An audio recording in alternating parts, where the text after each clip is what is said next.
Silakan duduk Bapak Ibu Saudara, Shalom. Wah, luar biasa. Ini buat Bapak Ibu Saudara yang ibadah jam 7 malam tuh saya salut loh Bapak Ibu Saudara loh ya. Ini jam-jam 7 malam tuh jam-jam perhitungannya banyak loh Bapak Ibu Saudara ya. Kalau seandainya kita sudah seharian sama keluarga, tanggunglah pengennya istirahat kan ya Bapak Ibu Saudara ya. Tapi kalau Bapak Ibu Saudara masih sempetin untuk ibadah, saya respect sama Bapak Ibu Saudara. Yuk hari ini sama-sama kita mau dengarkan firman Tuhan Bapak Ibu Saudaraku. Kita mau belajar sama-sama. Saya beri judul khotbah saya, Si Najis yang Diberkati. Oke? Mazmur 1 ayat 1 sampai 3. Mazmur 1 ayat 1 sampai 3. Jalan orang benar dan jalan orang fasik. Kita baca sama-sama yuk, 2, 3. Berbahagialah orang yang tidak berjalan menurut nasihat orang fasik. Yang tidak berdiri di jalan orang berdosa. Dan yang tidak duduk dalam kumpulan pencemooh. Tetapi yang kesukaannya ialah Taurat Tuhan. Dan yang merenungkan Taurat itu siang dan malam. Ia seperti pohon yang apa? Yang apa Bapak Ibu Saudara? Yang ditanam di tepi aliran air. Yang menghasilkan buahnya pada musimnya. Dan yang tidak layu daunnya. Apa saja yang diperbuatnya berhasil. Bapak Ibu Saudara, percayalah bahwa sukses, berhasil, itu Tuhan takdirkan buat kita. Saya nggak tahu orang Kristen alergi nggak dengan kata takdir ya. Tergantung definisi kita ya Bapak Ibu Saudara ya. Kalau definisi saya Bapak Ibu Saudaraku, takdir itu adalah sesuatu yang dirancang Tuhan buat hidup kita. Gitu tuh. Saya punya anak namanya Joseph, umur 5 tahun. Sebagai papinya saya nggak pernah rancang anak saya untuk hancur hidupnya Bapak Ibu Saudaraku.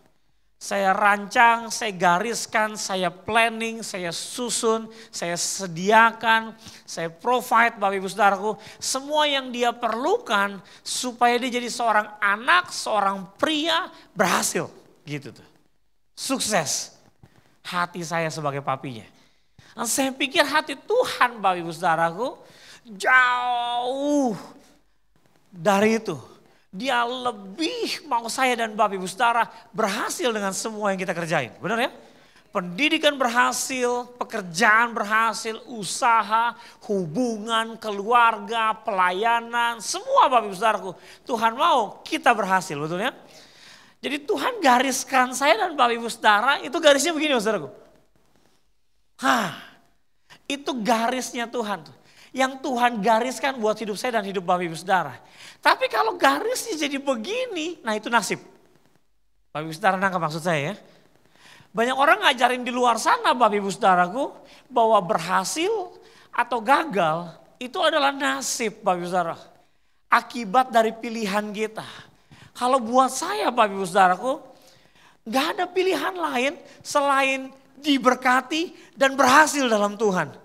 Karena Tuhan bilang begini, semua orang dalam Tuhan, orang yang benar, anak-anak Tuhan, itu apa saja yang diperbuatnya berhasil. Itu artinya begini, kalau kita ikut apa yang Tuhan gariskan, kita ikut polanya Tuhan, harusnya berhasil, amin.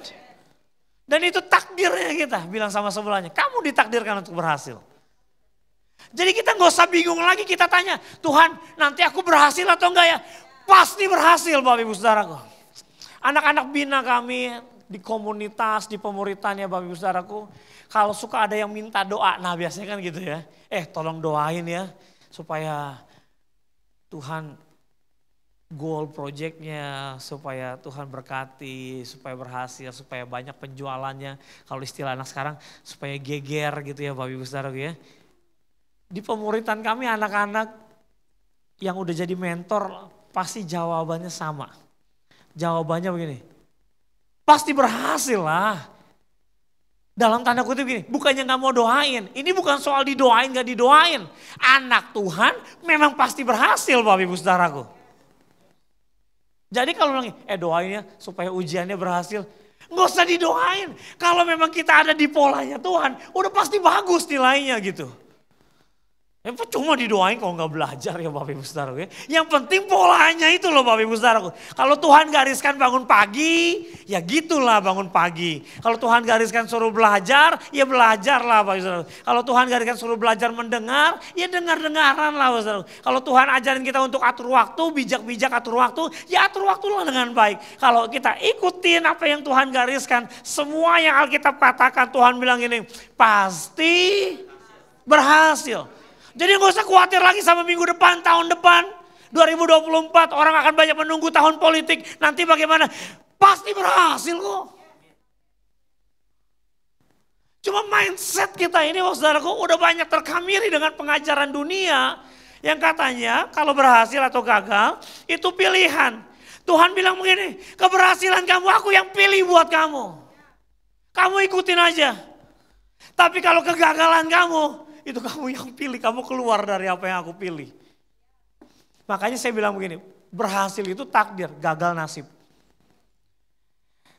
Karena berhasil Tuhan yang tentukan, gagal kita yang putuskan. Baru mulai udah ngegas ya Bapak Ibu Saudara.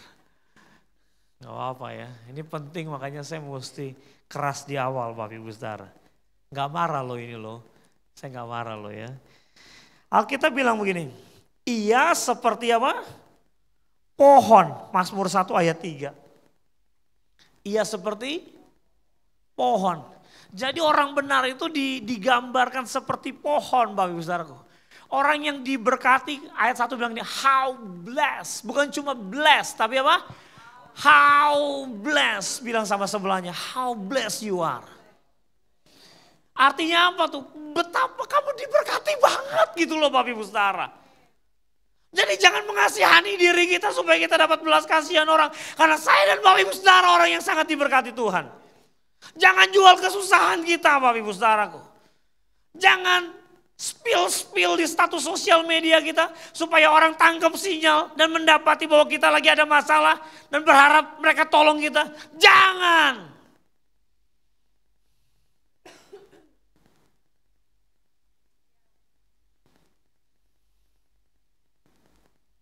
Kadang-kadang statusnya ayat sih. Tapi ayatnya kayaknya pergumulan banget gitu ya. Ya udahlah ayat buat kita baca, kita renungkan, kita lakukan Bapak Ibu Saudaraku. Setelah kita menang kita saksikan. Menang belum udah dibagiin ayatnya, ayatnya pergumulan ya Tuhan. Yang cari perhatian namanya. Lanjut yuk Bapak Ibu Saudara. Dia bilang gini, orang benar itu kayak pohon dia bilang. Bukan cuma sekedar pohon. Tadi kita baca sama-sama tuh. Pohon apa? Yang ditanam.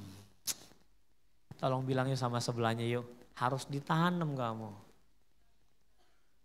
Jadi Tuhan mau tanam kita dulu.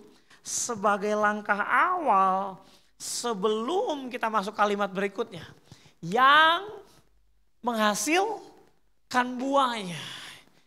Jadi saya dan Bapak Ibu Saudara udah pastilah menghasilkan lah. Udah pasti berbuah gitu. Cuma untuk berbuah ada prosesnya benar? Enggak tiba-tiba langsung berbuah. Tuhan gak suka sesuatu yang instan. Tuhan mau kita diberkati tapi Tuhan gak pengen kita jadi anak manja. Makanya orang Kristen tuh lahirnya gini. Dari penderitaan dan kasih karunia. Kalau cuma penderitaan doang kita babak belur, kalau kasih karunia doang kita jadi anak gampangan. Harus apa? Ada penderitaan dan kasih karunia. Penderitaan orang benar itu banyak katanya. Tapi kasih karunia Tuhan meluputkan kita dari semuanya itu. Jadi Bapak Ibu Saudaraku, Alkitab bilang begini, kamu mesti ditanam di tepi aliran air. Baru kalau kamu ditanam, kamu menghasilkan buah. Bapak Ibu Saudara mau menghasilkan buah? Bapak Ibu Saudara mau berhasil? Harus mau ditanam. Kalau nggak mau ditanam nggak bisa berbuah. Pasti.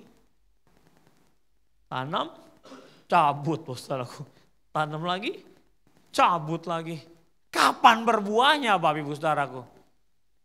Masuk gereja, keluar, pindah. Masuk lagi, keluar lagi, pindah. Masuk lagi, keluar. Ya ampun, kapan berbuahnya? Ikut cool, besok udah gak ikut lagi. Ikut lagi, gak ikut lagi. Baru pelayanan, mundur dari pelayanan. Mundur. Ya ampun, kapan berbuahnya Bapak Ibu saudaraku? Tuhan bilang ini, tanam. Lanjut yuk Bapak Ibu saudara. Bukan demikian orang fasik ayat 4. Orang fasik gak kayak pohon. Mereka seperti apa? Yang ditiup angin. Gak ada akarnya Bapak Ibu saudaraku. Gak ada kekuatannya. Rentan sekali. Mudah digoyahkan.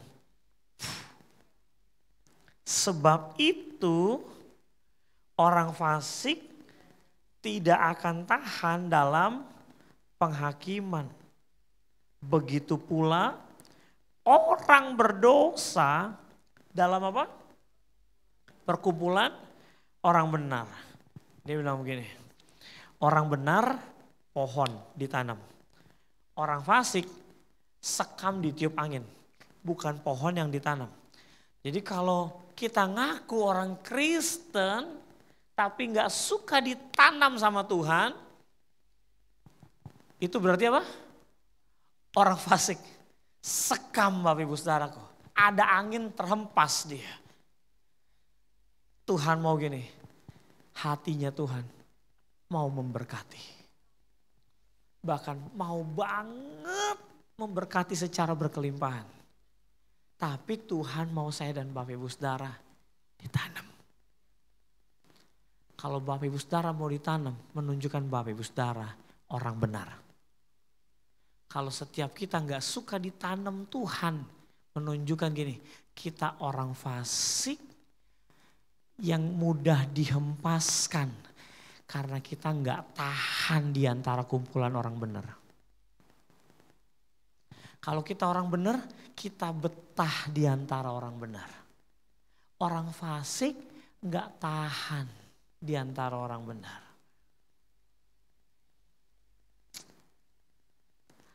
Tapi ada pukulan waktu saya baca ayat 5. Ayat 5. Orang fasik tidak akan tahan dalam apa? Penghakiman. Orang fasik penghakiman. Clear ya Bapak Ibu saudara ya. Orang fasik apa? Penghakiman. Oke. Orang berdosa, begitu pula orang berdosa dalam perkumpulan orang benar. Coba deh Bapak Ibu saudara baca ayat ini, compare deh. Orang fasik gak bertahan dalam penghakiman. Lalu di-compare kalimat keduanya, orang berdosa dalam kumpulan orang benar. Orang fasik berarti orang berdosa. Penghakiman, bukan saya ngomong loh nih Bapak Ibu saudara. Orang fasik, orang berdosa. Penghakiman disejajarkan di kalimat kedua apa? Perkumpulan orang. Kenapa banyak orang fasik gak bisa berubah jadi orang benar dan rela ditanam di kumpulan orang benar? Karena perkumpulan orang benar seringkali isinya penuh penghakiman. Makanya orang fasik gak tahan dalam perkumpulan orang benar. Kenapa? Dihakimi terus Bapak Ibu saudara. Baru cerita ada apa? Coba lu cek perpuluhan udah belum? Ya Tuhan. Coba mungkin ada dosa belum diberesin. Ya Tuhan. Penghakiman terus datang Bapak Ibu saudara. Harusnya gini. Kita jadi tempat yang penuh dengan penerimaan. Supaya kalau ada orang fasik datang. Dia rela jadi orang benar karena dia mau ditanam tanpa penghakiman. Sehingga begini Bapak saudaraku, setiap orang di dalam gereja Tuhan berbuah. Kenapa sih Tuhan marah gereja gak ada buahnya terus? Wah udah tunggu gak ada buahnya lagi. Wah kok buahnya minim banget. Kenapa yang gak maksimalnya? Ya lo lagi. Mana dong jiwa baru yang akhirnya jadi pekerja baru. Ada komunitas baru, buka gereja baru. Gimana? Gimana mau ada jiwa baru, waktu jiwa baru datang, penghakiman datang, tempas. Nah Bapak Ibu Saudara, judul khotbah kita apa? Si najis yang diberkati. Kita lanjutin yuk khotbahnya.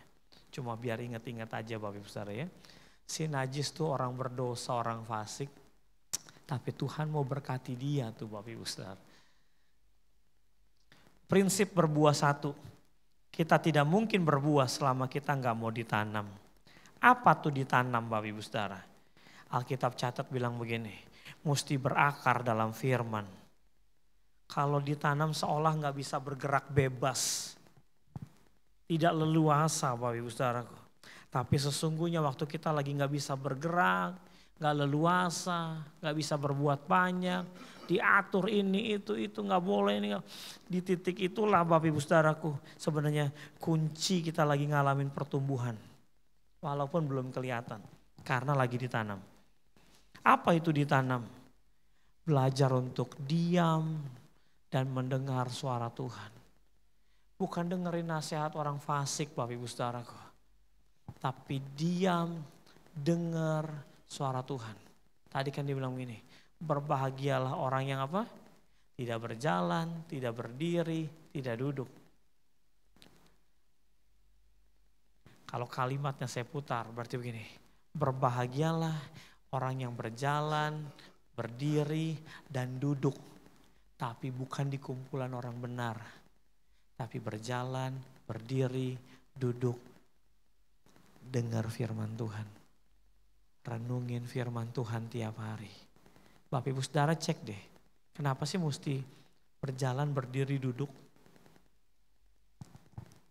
Saya tanya ya, apa sih kok berjalan, berdiri, duduk?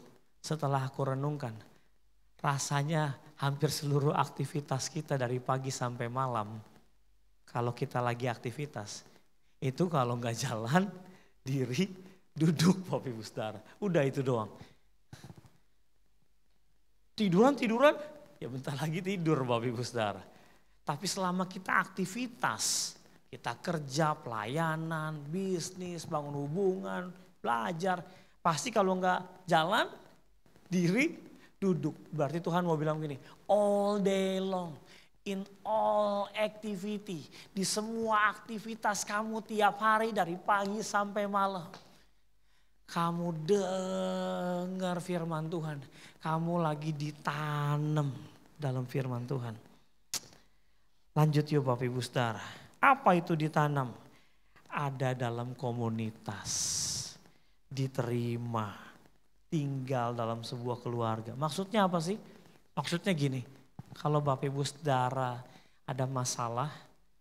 Lumayan masalahnya. Bapak Ibu Saudara tahu harus konteks siapa. Kalau Bapak Ibu Saudara bingung, malu, takut, khawatir untuk kontak orang tertentu di dalam kumpulan orang benar. It means Bapak Ibu Saudara gak punya komunitas, gak punya keluarga rohani. Even waktu Bapak Ibu Saudara lagi jatuh, gagal, buat salah.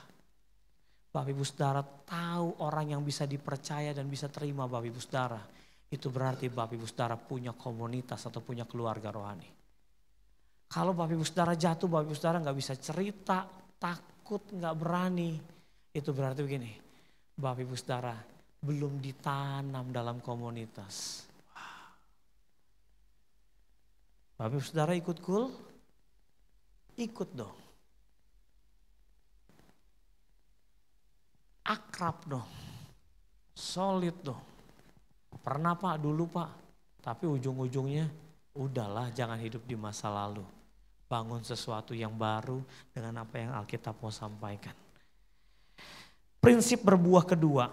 Kalau yang pertama kalau nggak ditanam nggak mungkin berbuah. Prinsip berbuah yang kedua. Kita nggak mungkin berhasil kalau kita nggak pernah coba. Karena Alkitab bilang gini, apa saja yang diperbuatnya apa? Berhasil. Gimana mau berhasil kalau tidak ada apa-apanya yang diapa-apakannya, orang Batak kan gitu ya Bapak Ibu Saudara ya. Coba tolong apa-apanya itu diapa-apakan akan gitu ya saudara ya. Tuhan bilang apa saja. Kalau kamu mau apa-apakan, mau dicoba, bahasa Inggrisnya pakai kata attempt gitu ya. Kamu coba dulu, diupayakan dulu, Tuhan buat berhasil loh. Coba-coba aja, baru upayain aja Tuhan buat berhasil. Apalagi kamu kerjain sungguh-sungguh, kamu fokus, pasti berhasil Tuhan bilang. Gak mungkin enggak. Asalkan yang pertama, tanam. Yang kedua, Bapak Ibu Saudaraku, dikerjain. Ya gimana mau nilai ujiannya bagus dikerjain? Enggak ya Bapak Ibu Saudaraku. Mesti dicoba, dikerjain Bapak Ibu Saudaraku. Nah, jadi jangan bilang gak bisa. Coba dulu, upayakan dulu Bapak Ibu Saudaraku. Bahasa Inggris bilang ini, he succeeds in everything he attempts. Kalau kita coba, berhasil kok. Asalkan kita renungin firman, kita ditanam, pasti berhasil. Kita masuk yuk Bapak Ibu Saudara, the power story. 2 Raja-Raja pasal 7 ayat 1 sampai 4. Ada sebuah kisah di Alkitab yang waktu saya baca kisah ini Bapak Ibu Saudaraku, saya bilang ini kisah keren banget Bapak Ibu Saudara. 2 Raja-Raja 7 ayat 1 sampai 4. Lalu berkatalah siapa? Elisa, kita baca sama-sama yuk, 2, 3. Dengarlah firman Tuhan, beginilah firman Tuhan. Sampai 2 kali loh Bapak Ibu Saudara. Bapak Ibu Saudara jarang baca firman Tuhan diulang sampai begini. Biasanya cuma dengarlah firman Tuhan. Atau beginilah firman Tuhan. Atau datanglah firman Tuhan. Langsung message-nya benar kan? Tapi di ayat ini sampai 2 kali ditekenin. Dengarlah firman Tuhan. Beginilah firman Tuhan. Ini artinya firman yang sebentar kita mau baca ini bukan cuma penting. Tapi penting pakai banget. Bapak Ibu Saudara siap baca? Siap baca? Karena ini firman yang akan jadi terobosan buat kita malam hari ini. Ini janji Tuhan, oke? 1, 2, 3. Besok kira-kira waktu ini sesuka tepung yang terbaik. Katakan sama-sama yang terbaik. Akan berharga berapa? Sesikal, dan 2 sukat jelai akan berharga sesikal. Di pintu gerbang Samaria. Bapak Ibu Saudara, orang Samaria ini orang Israel Utara, ibu kotanya Samaria. Bapak Ibu Saudara tahu kalau orang Yehuda ketemu sama orang Samaria, najis tuh gitu tuh. Makanya Yesus kok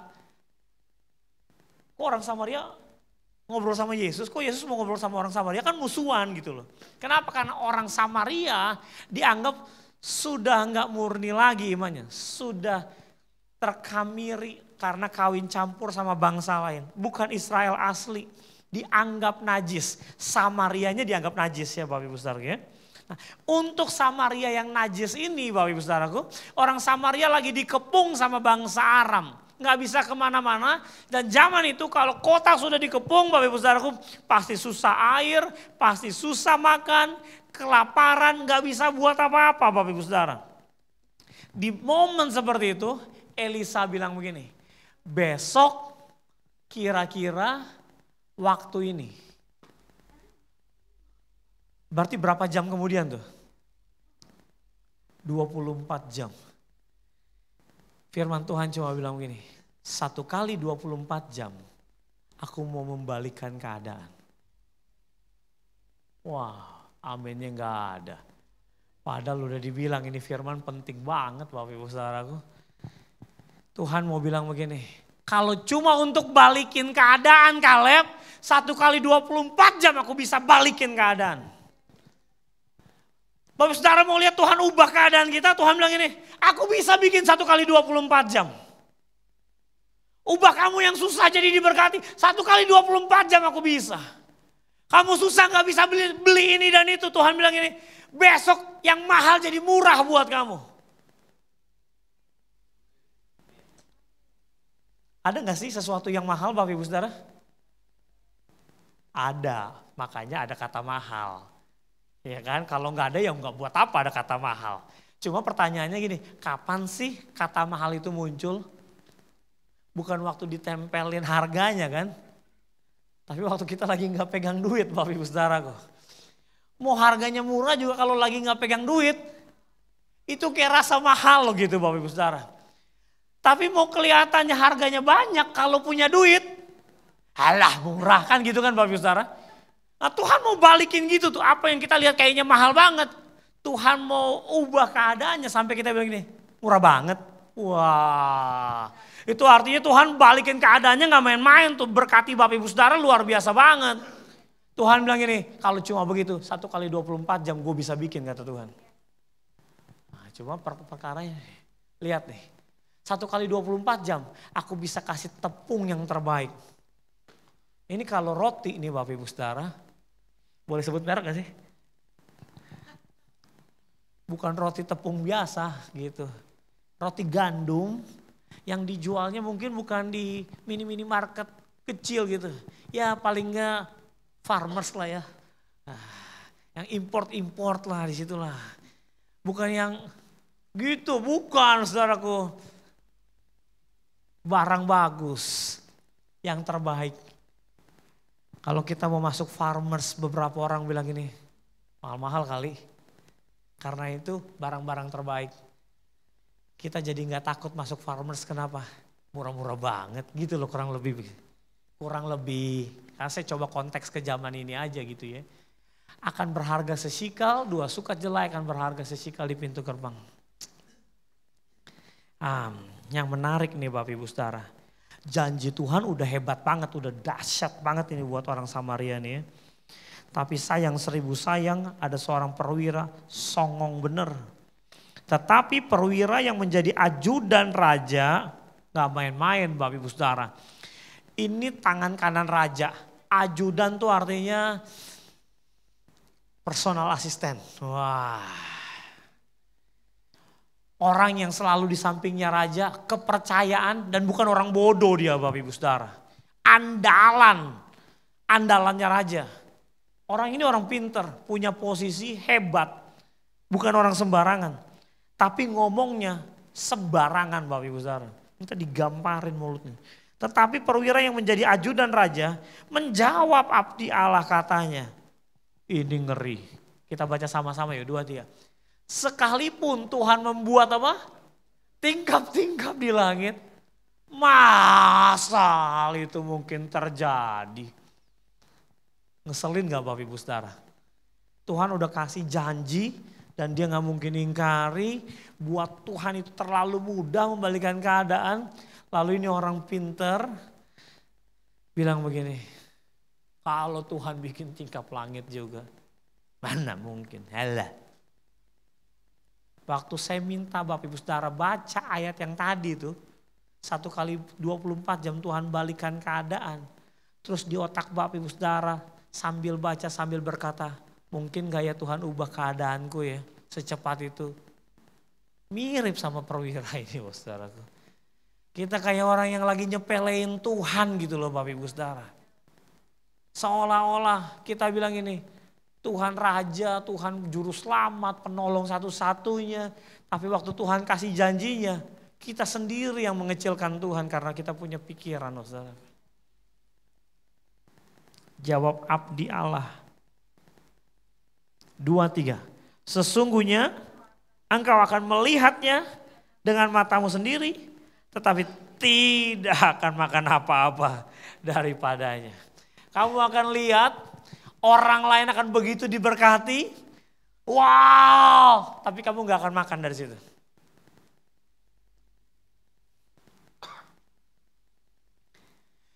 Behind that story ada 4 orang.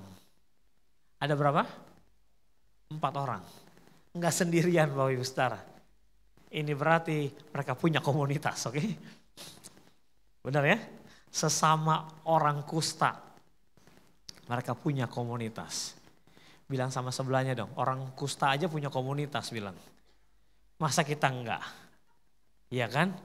Ini orang yang udah dibuang dari kota Bapak Ibu Saudara. Jadi Bapak Ibu Saudara bisa bayangin ya, Samaria udah dianggap najis. Di antara orang Samaria ada yang sakit kusta. Dibuang dari kota, tunggu di luar. Dianggap najis sama yang najis. Bisa bayangin kan najisnya kayak apa tuh Bapak Ibu Saudara tuh. Orang Samaria udah dianggap najis. Orang Samaria bilang mereka najis. Parah banget berarti najisnya. Kalau gereja enak ngelihat seseorang karena kelakuannya, karena kekotorannya, udah deh kayak gitu deh saudaraku. Sama temen tongkrongannya dianggap najis juga, wah udah parah berarti hidupnya tuh. Hancur banget tuh Bapak Ibu Saudara. Tapi dia punya komunitas. 4 orang yang sakit kusta ada di depan pintu gerbang. Berkatalah yang seorang kepada yang lain. Kita baca sama-sama yuk, 2, 3. Mengapakah? Jangan duduk-duduk doang dong nunggu mati Bapak Ibu Saudara. Emang kita lagi susah, memang masalah lagi ini, memang kita lagi terjepit, memang lagi gak bisa buat apa-apa. Tapi bukan berarti kita duduk-duduk aja dong. Orang kusta aja mikir Bapak Ibu Saudara. Lanjut yuk. 1, 2, 3. Jika kita berkata, baiklah kita masuk ke kota, padahal dalam kota ada kelaparan, kita mati di sana. Jika kita tinggal di sini, kita akan mati juga. Jadi sekarang marilah kita menyeberang ke perkemahan tentara Aram. Jika mereka membiarkan kita hidup, kita akan hidup. Jika mereka mematikan kita, kita akan mati. Cakep. Ini cukup bijaksana, tapi tidak lebih hebat daripada pikiran Tuhan. Oke? Jadi ini orang kusta bilang begini, kalau kita masuk ke dalam kota, kota juga lagi kelaparan. Kalau kita mau berharap sama umat pilihan Tuhan yang katanya orang Samaria itu kan umat pilihan Tuhan tuh Bapak Ibu Saudara, Israel Utara kan ya. Kalau kita berharap sama umat pilihan Tuhan, sama anak Tuhan yang lain, sama orang gereja, mereka juga lagi susah. Bener kan? Jadi kalau Bapak Ibu Saudara berharap, mudah-mudahan teman komsel bisa bantu, teman kul bisa bantu, orang gereja ini pengurus kah, siapa tahu pendeta bisa bantu. Sorry to say, Alkitab catat dalam kisah ini, mereka juga lagi susah. Jadi jangan berharap sama manusia, oke? Ini orang kusta bilang gini, kita masuk ke dalam, boro-boro dapat makan. Kita dilemparin gara-gara kita kusta mendekat, kita mati, oke? Tapi kalau kita duduk-duduk di sini, mati juga kita. Cuma ada satu kesempatan yang kita punya. Kita mendekati perkemahan orang Aram. Ini mah namanya camat Bapak Ibu Saudara, alias cari mati. Ya udahlah, toh juga sama-sama mati. Mereka pikirnya gini, dibiarkan hidup, syukur. Kalau dibunuh, ya udahlah, toh juga bakalan mati. Tapi lihat apa yang ada dalam pikiran orang kusta. Bukan itu yang Tuhan kerjakan. Kenapa? Karena memang kebesaran dan kedahsyatan Tuhan jauh melampaui apa yang kita bisa rancang dalam pikiran. Sekalipun pertimbangan ini cukup bijaksana. Aku pikir ini bijaksana. Tapi ternyata gini, Tuhan kerjain melampaui apa yang kita pikirkan. Asalkan gini, kita mau coba dulu. Ingat ya tadi ya, Mazmur 1 tuh ya. Coba dulu. Upayain dulu. Jalan dulu. Gerak dulu. Lalu Tuhan bilang ini, kalau kamu gerak, aku gerak.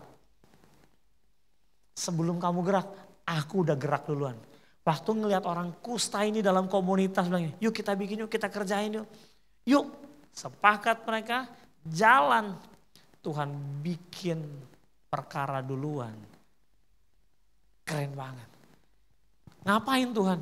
Bikin deru kuda, deru pasukan Bapak Ibu Saudaraku. Sampai menggetarkan perkemahan orang Aram. Tuhan cuma kasih suara. Tuhan gak lempar batu kayak zaman waktu itu Bapak Ibu Saudaraku.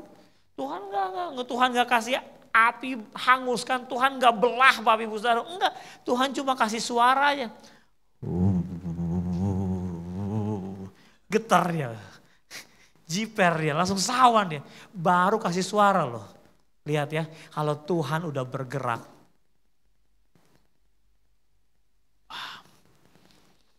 Waktu Tuhan baru kasih suara, itu orang Aram bilang begini. Ini orang Israel nih, kayaknya mereka bayar tentara-tentara dari, mereka bayar pasukan-pasukan, habis lagi, kabur. Semuanya ditinggalin sama mereka. Orang kusta datang sampai perkemahan, loh kok sepi? Loh yopo? Kita pikirnya makan ada orang Aram, kita dapat kesempatan makan atau enggak kita dibunuh. Ternyata apa yang kita pikirkan gak gitu yang terjadi Bapak Ibu Saudara. Oh keren Tuhan kita kan. Lihat kan, asal kita mau gerak aja Tuhan bilang ini, aku bukain jalannya sebelum kamu gerak. Bahkan jauh melampaui apa yang kamu bisa lakukan. Aku udah kerjain. Mereka masuk bilang ini, Shalom. Anybody home? Gak ada yang nyaut kayaknya nih. Apa tuh? Oh kucing ternyata. Bukan Bapak Ibu Saudara. Shalom. Eksekusi. Bukan eksekusi, apa namanya? Excuse me, ya kan ya? Excuse me. Lalu Bapak Ibu Saudaraku, pas dibuka kemahnya, gak ada orang. Sepi mas bro, serius loh. Jangan-jangan nih jebakan, kagak sepi. Ini pada berantakan nih. Cek masuk ke kemah. Mereka masuk, ada makanan, hantem dulu biasa Bapak Ibu Saudaraku, ya kan? Perbaikan gizi, 11-12 sama anak kos, ya kan? Ada makanan, sikat. Udah makan kenyang, ada baju nih. Pucuk dicinta ulang tiba. Tutupin dulu kita punya kusta nih, baju-baju kita pakai. Waduh. Setelah itu ada emas juga. Waduh ini yang namanya nih Bapak Ibu Saudaraku. Rezeki nomplok Bapak Ibu Saudaraku ya. Pluk, ambil emas, ambil perak, makan lagi. Dari sore sampai malam Bapak Ibu Saudara. Lalu mereka bilang begini, gak bener nih kalau kita udah dapat berkat luar biasa gini, terus kita diam-diam baik, kalau kata orang Bekasi itu. Bapak Ibu Saudara, kalau Tuhan udah berkati, Tuhan udah buka jalan, tolong jangan diem-diem aja. Bapak Ibu Saudara pura-pura gak ngerti. Kalau ada masalah kan Bapak Ibu Saudara cerita-cerita kan. Bapak Gembala, Pastor, tolong doain dulu. Tapi kalau giliran Tuhan udah buka jalannya, gak usah pamer udah. Low profile yang penting high profit. Kita takut ngomong, kita takut cerita kenapa? Takut dimintain pinjaman. Takut diutangin orang. Ini orang kusta bilang gini, Tuhan udah berkati kita luar biasa, masa kita diam-diam aja? Ayo kita kasih kabar baik ini sama orang Israel yang udah singkirkan kita. Lihat Bapak Ibu Saudara, lihat ya. Ini orang kusta disingkirin sama orang Israel Utara, dibuang karena najis. Tapi ternyata yang najis ini karena mau coba belajar percaya, saudaraku, diberkati Tuhan. Tapi hatinya baik banget. Kita kasih tahu yuk sama orang-orang yang udah buang kita yuk. Bukan untuk kita pamer, tapi supaya mereka juga kebagian berkat sama seperti kita. Hatinya generous banget Bapak Ibu Saudara. Kalau kebanyakan kan sebagian orang Kristen gak gitu kan. Lihat Tuhan bela kita. Ya kan Bapak Ibu Saudara ya. Ini pembelaan dari Tuhan. Tuhan emang gak pernah mempermalukan kita. Biarkan mereka mati kelaparan karena mereka udah usir kita kan. Mereka bilang aku ngaku saudara tapi kita diginiin. Sekarang mereka mati, kita pesta. Kalau orang Kristen zaman now. Tapi ini orang kusta diberkati. Dia ingat sama orang yang jahatin mereka. Mereka datang ke pintu gerbang. Halo, mau kasih kabar nih. Ngapain lo? Najis. Ngapain? Jauh-jauh. Enggak nih mau ngasih kabar baik nih. Kabar baik apa lo? Najis, gak usah. Gitu kan saudara. Gak dapat kesempatan ngomong kita. Boro-boro kita mau berita kabar baik. Lu gak usah ngomong-ngomong kabar baik nih. Sosok ngomong kabar baik. Lu urusin diri lu aja masih najis. Nangkap Bapak Ibu Saudara. Kan kita kan ya, kalau lagi dibuang, kayak gak punya hak suara Bapak Ibu Saudaraku. Padahal kita mau nyampein kabar baik. Tapi dipikirnya lain-lain Bapak Ibu Saudara. Enggak beneran kok mau kasih tau kabar baik nih. Itu loh orang Aram. Kenapa orang Aram? Kabur. Nih kita udah makan nih bawa baju Lihat nih emas nih sama perak nih. Serius loh? Bener, kasih tau aja lah. Nanti lo orang pada kelaparan pada mati lo. Bangke sekota nih. Iya kan mati semua satu kota kan bangke sekota saudaraku. Nah coba lihat. Nih kasih raja nih kasih tahu nih. Ngomong lah. Raja Bangun raja, tengah malam raja bangun Bapak Ibu Saudara. Kenapa sih? Malam-malam. Itu orang Aram kabur, kesempatan raja. Raja bangun, raja bilang ini, "You jangan bodoh you. Pikirlah. Ini strategi perang orang Aram. Ini kan pancingan. Mereka pakai ini orang Kusta supaya kita keluar dari kota. Waktu kita dipancing mereka sikat kita di luar. Terus mereka masuk ke dalam kota. Mereka ambil kota Samaria.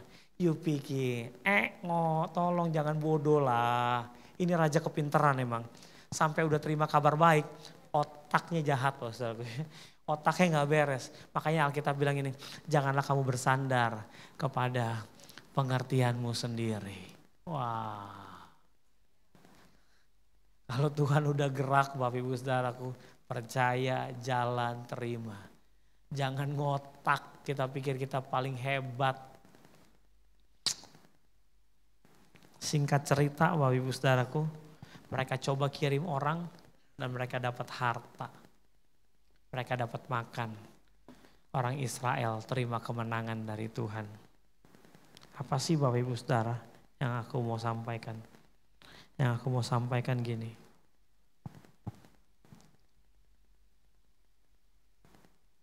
Saya nggak tahu positioning kita ada di mana. Tapi saya berharap positioning kita ada di Kusta. Yang belajar percaya. Bukan lihat masalah tapi lihat kesempatan. Dan tetap mau bergerak melakukan sesuatu. Karena kita tahu kalau kita coba, Tuhan buat berhasil. Kalau kita lakukan, pasti berhasil. Karena ada Tuhan di pihak kita. Siapa lawan kita? Tuhan pasti kasih kemenangan. Orang mau buang kita, orang mau anggap sepele kita, Tuhan tetap bisa berkati kita. Bahkan Tuhan bisa pakai kita yang dianggap najis sama orang untuk jadi berkat buat mereka. Bahkan buat musuh kita, buat orang yang jahat sama kita. Tuhan berkati kita supaya kita dipakai Tuhan untuk buka jalan bagi mereka. Amin. Terimalah berkat Tuhan. Kasih karunia yang berlimpah-limpah daripada Allah Bapa dalam Anak yang tunggal Yesus Kristus. Persekutuan yang manis dengan Roh Kudus menyertai kita semua mulai hari ini. Sampai Tuhan Yesus datang menjemput kita di awan-awan dan bahkan sampai selama-lamanya. Yang percaya bersama-sama katakan, amin. Kelimpahan datang,